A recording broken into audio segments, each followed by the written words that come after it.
A lot of people just assume it, but don't really focus on it and don't keep a consciousness of the importance of sleep and their sleep routine. We went from helping people, cancer patients, to eventually people in remission. Then we went to prevention, and we went to lifestyle, just get people basically thriving and operating at a different level. I have athletes who can only manage to sleep 5 to 5.5 hours, but if I'm getting 3 hours combined REM and deep, they're good to go. Other people require the 7 to 8 hours to accomplish those 3 hours. And so there's no right or wrong total sleep, but really managing your deep sleep and your REM sleep is really what works. We got them up to 4 hours of combined REM and deep, and that's really, really life-changing. So the first thing is to set up a really clean and appropriate stimulant-free sleep environment. That's the foundation to all of that, because people don't realize that their sleep environment is full of stimulants, and these stimulants are what are keeping you in the light sleep cycles and keeping you out of those electromagnetic frequencies. These are the frequencies you get from Wi-Fi, telephone signals, electricity. It's that frequency, that wave pattern. What we've been able to identify back in 2015 through dark field microscopy, the EMFs were actually causing blood cells to cluster together and block some of that oxygen flow from moving so quickly. We discussed the importance of sleep and what it's doing to your body physically to repair. Well, that blood flow, that cellular movement that happens in your body,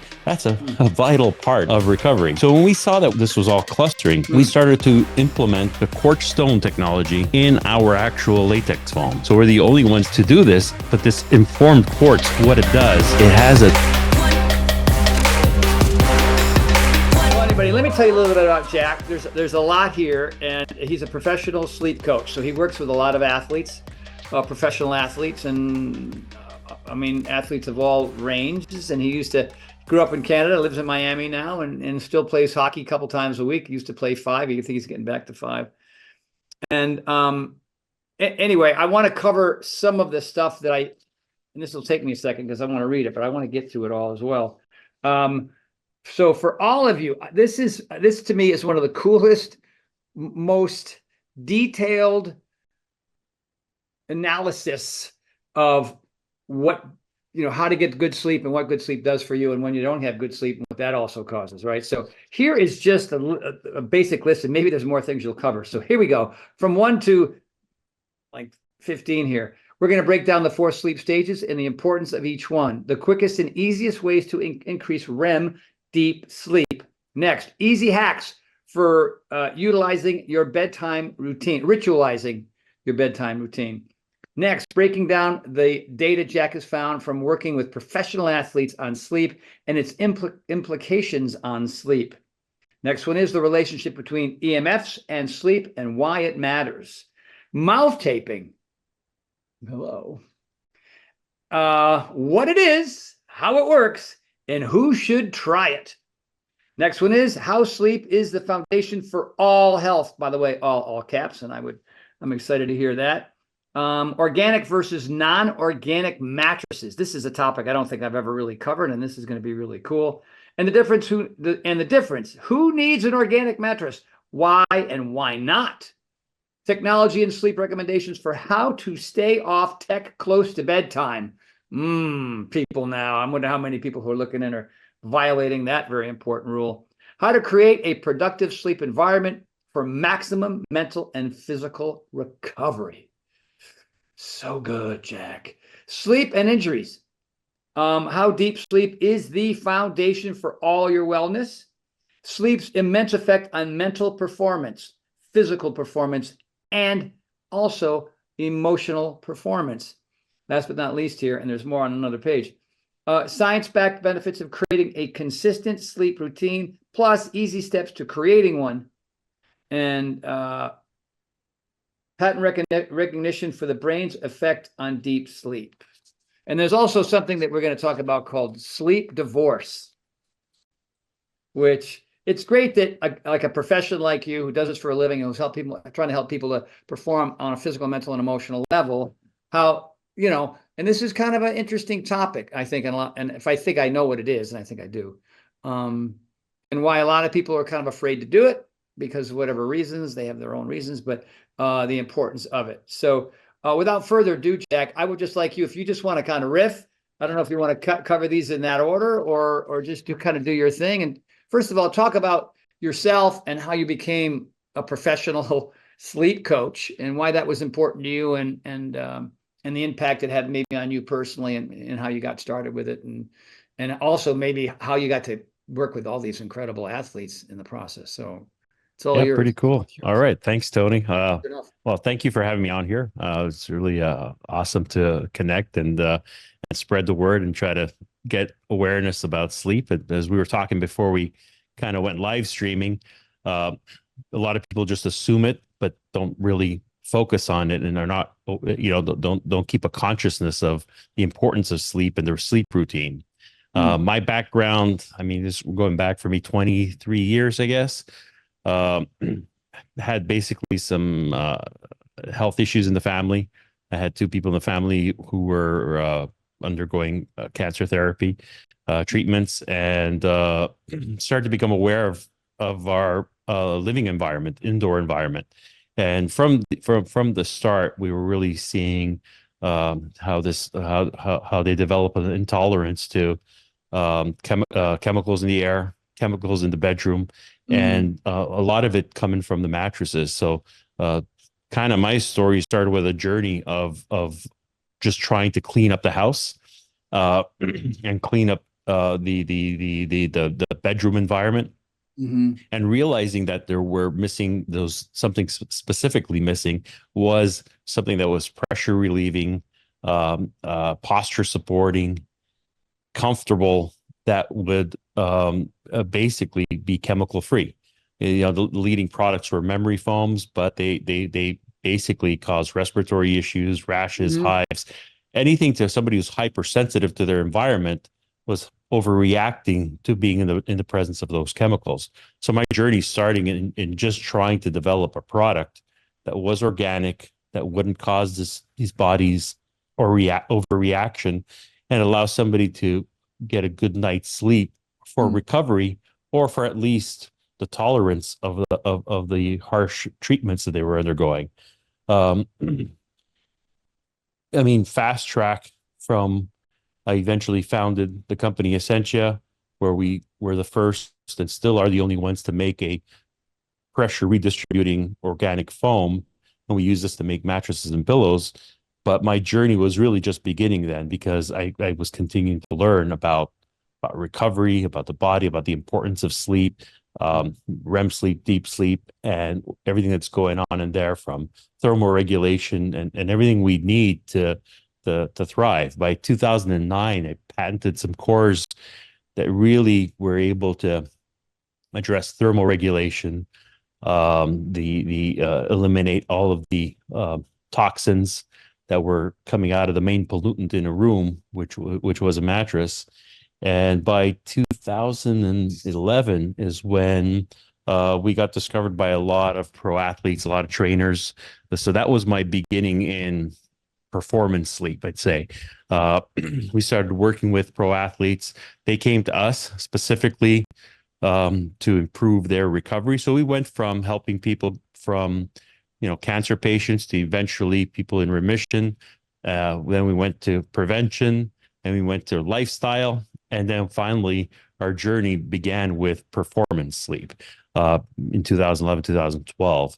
And that's been quite a ride, just because, one, I get to work with pro athletes, biohackers, basically high achievers of any walk of life. And you learn a lot from these people, because they are so in tune with their bodies. So any positive change, they can report it. Any negative change, they're able to report it as well. So the ongoing testing and sleep analysis, double-blind studies that we've done over the years since 2012, we've learned so much from it, and we've shared that knowledge and just get people basically thriving and operating at a different level. Amazing, man. That's amazing. So, I mean, now, just really quick, and I'll probably bring this up more than once, because the more you repeat yourself, the more people will remember things. But like the average person who's looking in right now can go out and buy one of your mattresses and one of your pillows right now. Where would they go to do that? They can go to myessentia.com, myessentia.com, whether you're buying a mattress, a pillow, or just going there to learn. We have a lot of learn pages. All of our studies are published there. Mm. So whether you're, I like to tell people learn about sleep, learn how important it is, try the best you can to figure out your situation, your sleep environment, your sleep hygiene. So learn about everything we have to teach. It's all there for free. Great. And obviously we know that what we've thought about most of this for you. So our mattresses all have the benefits of not stimulating sleep interrupting circumstances in the bedroom. Monique, I don't know if you're still there, but if you can put up that link for us, if you can find that and put that up in the chat, that'd be amazing. People can kind of check it out as we're talking. So I want to go just down this list and ask some questions. Cool. And there's a lot to cover here because this is a very important topic. Can you break down the 4 sleep stages and the importance of each one? Sure. All right. So this is hopefully not going to bore anybody with the information that many people already know, but let's roll with it. First stage of sleep is basically that initial transition from wakefulness to sleep. That is your latest sleep cycle. You can be easily interrupted and easily awakened from this because you haven't fully dove into it. Now, there are always these 4 stages. What our body goes through, you go through 1, 2, 3, 4, start over again. So you're going through many of these cycles through the night. So that first one is that initial transition, and you're very sensitive to be easily awakened at that point. There's no real beneficial properties to that other than the pathway to getting to the next stage. So the second stage of sleep, that's where things start to happen. That's when your temperature drops. Your body is expelling your heat and dropping its temperature, slowing down your central nervous system. Your heart rate slows down. Basically, here it's energy restoration mode. So this is where your body goes into sleep mode ultimately in preparation for the next stage. And the next 2 stages are where the magic happens. So that first 2 was leading you down that path. And again, getting there as quickly as possible is key to having a successful night's sleep. And then this third stage is your deep sleep. So deep sleep is critical. Here's where you actually get physical recovery.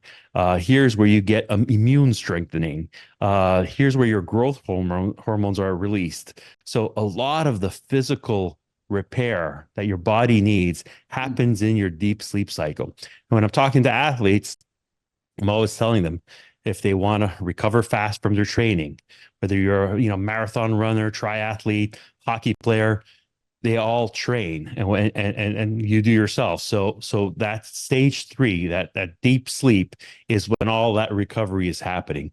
And so it's a really critical one. These are one of the stages you want to up the percentage that you're getting is in the stage 3 deep sleep.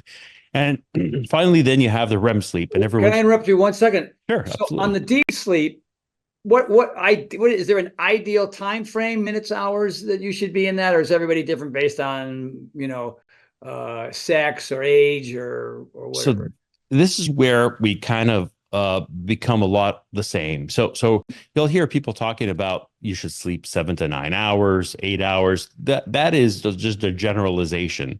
The stage 1, stage 2, that varies for different people, and it's not so relevant anyhow. But when it gets to stage 3, deep sleep, and when it gets to REM sleep, those are the 2 that you need to get high. And we all need that number to be higher.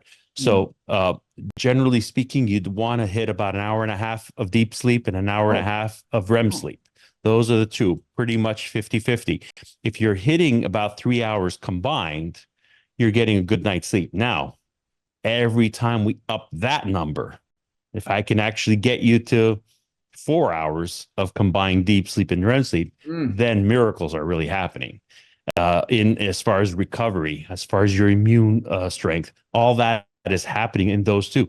And in REM sleep, basically, before I talk about those 2 combined, REM sleep is that last stage, and the REM sleep, that's when your brain is actually active. That's why we were talking earlier about dreams that you've been having. I want to know if your REM sleep spiked, because that's when your brain is actually active. That's when you're dreaming. That's when you're consolidating memories. That's basically essential for cognitive functions. Basically, you're also you're dealing with all the emotions and processing all this. It's all happening in REM sleep. So mental health happens in REM sleep, uh, and memory growth and all that kind of stuff. And the physical part happens in deep sleep. Those two are basically the foundation to your health. I have athletes who can only manage to sleep 5 to 5.5 hours, but if I'm getting 3 hours combined REM and deep, they're good to go. Other people No require the kidding. 7 to 8 Wow. hours to accomplish those 3 hours, and that's where the fluctuation happens. So there's no right or wrong total sleep, but really managing your deep sleep and your REM sleep is really what works. And again, I had guys that were only sleeping 5.5 hours, and when we got them all set up, we increased that to 6 hours. But really, the most important part of it, we got them up to 4 hours of combined REM and deep, and that's really, really life changing. Is the REM sleep where the dreams are? Correct. Typically, yeah. Yeah, that's when your brain is active again.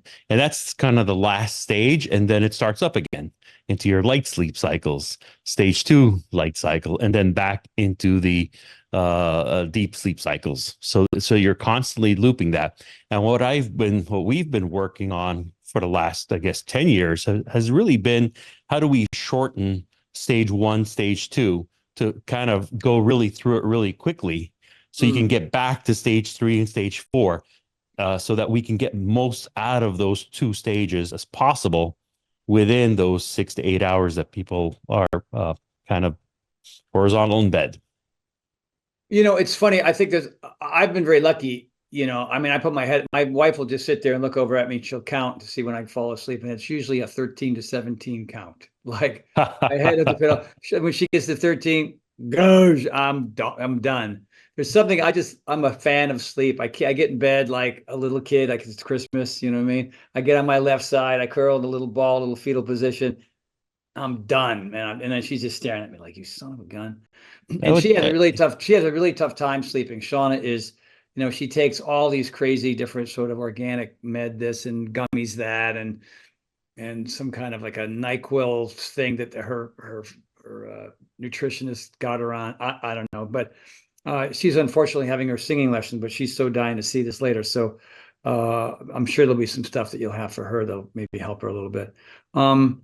So since you kind of tapped into it a little bit, what is the quickest and easiest ways to increase REM and also deep sleep? I mean, you were trying to shorten these first 2 phases. It feels like with me, I don't even, obviously most people don't recognize phase 1 and phase 2 because they're sort of out of it and making their way into the phase 3 and 4. But like, what are some of the things that you do with your athletes, and what can you recommend for people who are looking in? So the first thing is to set up a really clean and appropriate stimulant-free sleep environment. That's the foundation to all of that, because people don't realize that their sleep environment is full of stimulants, and these stimulants are what are keeping you in the light sleep cycles and keeping you out of those. So for example, we've identified 7 to 8 of them that we really focus and address on our products. But number 1 is toxins. Toxins will basically spike your central nervous system. So remember how stage 2, I was saying how your heart rate slows down and you get into that energy restoration mode, but you also have that temperature drop. So everything's happening in that second phase. But if you're stimulating your central nervous system and we remain hyperactive, your temperature is not dropping. Your brain stays active with thoughts and stress and all that. So that's where we were talking earlier about, who should be on organic and who should not. I mean, everyone needs to be on organic is a true answer. But, we're all different and we all have tolerances.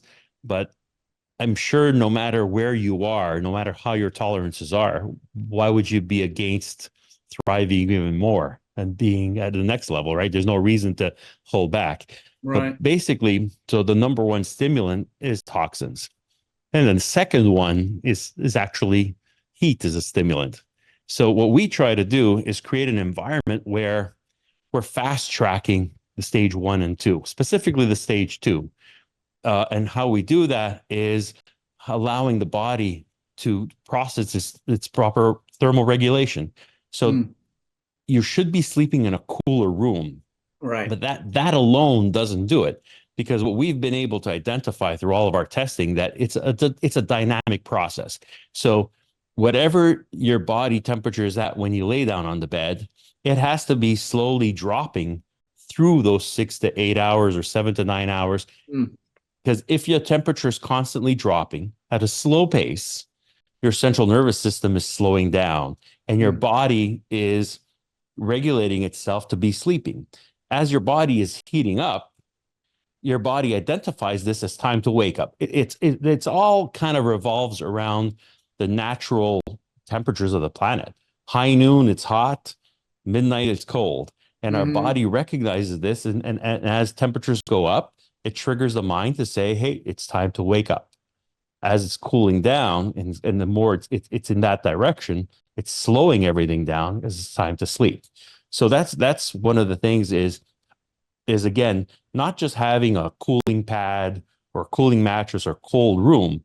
You need to allow your body heat to escape and in its own gradual time. We have technologies now that'll drop surface temperature of the mattress organically, will drop 9 degrees over an 8-hour time lapse, which is substantial. That's one of the keys to keeping you in stage 3 and stage 4 when it comes to those sleep cycles. And that's just a mattress pad that you would put on your mattress. This is integrated in our mattress and in our toppers. So that is so a built topper. If you don't, if you just want the topper, not the mattress. Correct. Exactly. So that I'm ordering one integrated. tomorrow. I'm getting that tomorrow. My gosh. Another thing people don't think about is allergens. Allergens. Go ahead. Go for it. I mean, allergens is another one that's like it keeps your immune system active. 25% of Americans suffer from allergies. The rest of them are tolerant to them, but basically they're there, right? Your body is fighting something off. That's where I focus on the sleep environment, sleep hygiene, all these things. If you get all these things properly set up and eliminate all of these stimulants, you're going to promote an environment of increased stage 3 and increased stage 4 sleep, which are the vital ones. So I'm just looking at some of these. I'll just read this and tell me if we've already covered it, and if not, we'll kind of get in a little bit deeper. What are some of the easy hacks for utilizing your bedtime routine? So, wearing one of them right now. You're wearing one now. So So are those blue blockers? Is that what they are? Yeah. But these are the deep red ones. So basically, you need to allow your body to have its proper circadian rhythm and really adapt to its proper time of day. You'll often see these with yellow lenses. Those are the daytime lenses. I don't have the proper glasses on, Jack. Hold on. No, I do. There we go. Here we go. And this is perfect. So because what are we now? We're getting around 6 p.m. Your local time. We're 9 p.m. here on the East Coast. So these are the 9 p.m. glasses, the red lenses. You've got the light lenses for daytime. You're blocking the blue light to make sure that all the artificial lights from your computers, your tablets, your phones, just lighting indoors, you're countering the negative effects of that by using those glasses. These ones here, I like to call it the before sleep routine, because they filter out all other stimulating lights as well. And this is kind of really great because I've always had a tendency to do work before going to sleep, which is completely wrong. I don't. Me too. Yeah, completely wrong. Completely wrong.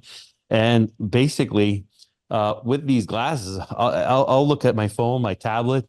I won't last 15 minutes. I just get me fatigued, put it down, take the glasses off, and it's time for me to sleep. I just thought you were trying to be a cool guy, man. I mean, you live in Miami. Always. So I just thought you were kind of giving me that Miami vibe right there. And by the way, can we go to your site and buy those glasses? Is that something we can do? No, this is not something that I sell, but the ones that I do like, I have no interest in this company, but I think their quality product is True Dark. True Dark. Yeah. True Dark. Okay, cool. Yeah, so they're a great product. So those are the ones that I use. I should have them on my website because I'm always hyping them up you because should I get like the some product. kind of like a sponsorship ambassador affiliate deal. Yeah, Some I combination bought them thereof. for friends and all that. So definitely something that I believe in. But more than just selling a product, my biggest passion is helping people. So that's to the core of what I Yeah, do. and it's I know Oprah is really big into the sleep thing. So is Ariana Huffington. Raven wrote a book on it, I think. So, but a lot of people are sort of like skimming the surface when it comes to the sort of the basics. Like with me, I mean, I think I do a lot of things right. I don't have any kind of electronics in my room. I use my phone to wake me up, but it's in the opposite end of the room. It's like, I have to get up out of bed and cross the room and go turn it off. But no TVs, no laptops, nothing like that in there. And of course, I got the sheets in the bed, and I like it pitch black, just pitch black in that room. And I turn the temperature down to about 64, which is, a little bit on the chilly side. But I get in my bed and I love it. I have Well, other questions too. I have other questions yeah, about me later, but we'll get into that. Can you you, talk a you, little? Go Oh, ahead. sorry, because you just touched on another thing of what you're doing as far as keeping your phone away and keeping the technology out of the bedroom. That's one of the challenges that I had with pro athletes. Because so forget when we're talking about pro athletes, the majority of them are young, and Young, and so they're on that phone, man, yeah, all the well, time. 18 to 25-year-old, a lot of these kids, they've been away from home from the age of 15, 16. They've been off Mm, to prep schools and they've been off to different teams before they made it to pro. This is their only connection to friends and family. right, right. So how do you expect the kid to say they're training all day, they're working really hard when they get back in their room or they get back home, that they're not going to be in touch with their parents and with everyone? So we forget that the path of a professional athlete is a little Mm, different than the ordinary Joe who's had the comfort of being around friends and families at least till their mid 20s and all that, or when they're off to college. So I had the hardest time. that's where the EMFs live, correct? Correct. Well, that's where I had the hardest time back in 2015 when I was coaching players on sleep, on really trying to have this EMF free room. And every time when I follow up, are you doing that? And they just said no. That the phone is with them, and watching and streaming content is just part of their nightly life and nightly routine. So what we actually did, I collaborated with some doctors in Switzerland, and we were able to identify that we were able to mitigate all of the effects on the central nervous system that are caused by the EMFs, because the EMFs come in a very chaotic behavior. So they're not an organic wave. They come from all direction, from every direction. Can you explain what that acronym stands for and what they are exactly? I mean, we know where their sources and why they're dangerous, like why they affect our sleep so tremendously. So they're electromagnetic frequencies. These are the frequencies you get from Wi-Fi, from telephone signals, from electricity. So it's that frequency, that wave pattern. What we've been able to identify back in 2015 through dark field microscopy, we were able to, because kind of taking a step back, because I'm working with pro teams, because I'm working with institutional customers, it's not enough for me to say it's not good for you and this may work. I have to have an evidence-based approach to everything we do. So we were able to identify through dark field microscopy that the EMFs were actually causing blood cells to cluster together and block some of that oxygen flow from moving so quickly. And again, we discussed the importance of sleep and what it's doing to your body physically to repair. Well, that blood flow, that cellular movement that happens in your body, that's a vital part of recovery. So when we saw that this was all clustering, we started to implement quartz technology, the quartz stone technology, in our actual latex foam. So we're the only ones to do this. But this informed quartz, what it does is it has an overpowering low level frequency. So what this has is an organic frequency, the way our blood and our bodies work just in nature as everything natural Quartz around is us. is a stone. Is a Right? stone, exactly, Stone. yes. Yeah. But it's a stone that has a high capacity to store memory. So by having an overpowering frequency, which is natural to our bodies, what ends up happening is on our beds, we are able to show improved cellular behavior of blood on phone calls while streaming. So we've completely mitigated all the effects of EMFs while still being able to make a phone call, stream a movie, all of that, work on your computer, work on everything. And it has zero impact on the blood. So that was one of the huge developments that whenever we launch technologies like this, it first makes into our product that we only make for pro athletes, and then it trickles down to everything. So as of actually this year, every single product at Essentia has the option to have the EMF quartz in it, from our award-winning organic mattresses to our high performance mattresses. Every single one of them have quartz, and that's what I love to do. I love to develop something and figure out what makes someone tick and improve their behavior, improve their sleep, and then make it available to everyone. That's ultimately the goal. Well, hello, it's Tony Horton. How are you? You know, I'm glad that you've really enjoyed this interview. I can tell because you're watching it, because I can see you. Anyway, since you're here, I know you're really going to fall madly in love with this next one. I mean, I'm talking about knowledge consumed by you. All you got to do is go right over there.